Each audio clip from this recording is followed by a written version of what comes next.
85 villes, près de 3000 arrestations, c'est le résultat de manifestations qui ont balayé la Russie de Vladivostok à Kaliningrad.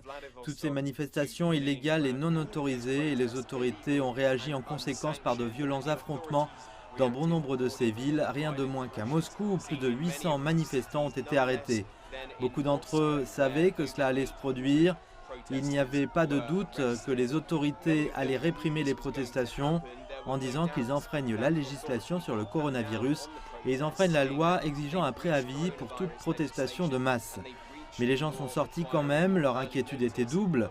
Premièrement, le militant politique Alexeï Navalny est détenu à Moscou dans l'attente de son procès. Beaucoup de ses partisans estiment qu'il s'agit d'une détention motivée par des considérations politiques. Mais il y avait aussi une autre raison pour ces manifestations. Elles se dirigeaient contre le président Poutine, parce que beaucoup de Russes sont mécontents de la situation économique en Russie en ce moment, dont la façon dont la pandémie de Covid-19 a été traitée. Les organisateurs des manifestations disent qu'ils méritent un gouvernement honnête qui aime son peuple, pas les crocs, les meurtriers et les voleurs.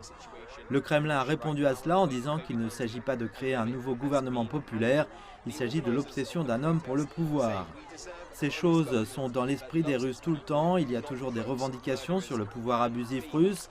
Ce que Navalny a fait avec son récent retour et ses publications de ses vidéos a catalysé cette colère dans une manifestation publique. Une autre victime de ces manifestations, en dehors des manifestants eux-mêmes, a été les relations avec les États-Unis. L'ambassade des États-Unis étant appelée par le ministère russe des Affaires étrangères pour la publication d'un itinéraire de la carte à travers Moscou. Ils ont dit que même les organisateurs n'avaient pas publié la route et l'ambassade des États-Unis l'a fait et qui avait donné une information très importante et pourrait potentiellement être considérée comme l'incitation aux manifestations. Ainsi, l'ambassadeur des États-Unis en Russie sera entendu la semaine prochaine.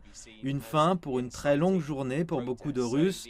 Ce qui va se passer ensuite est une autre protestation le week-end prochain et nous verrons si elle apporterait le même genre de participation.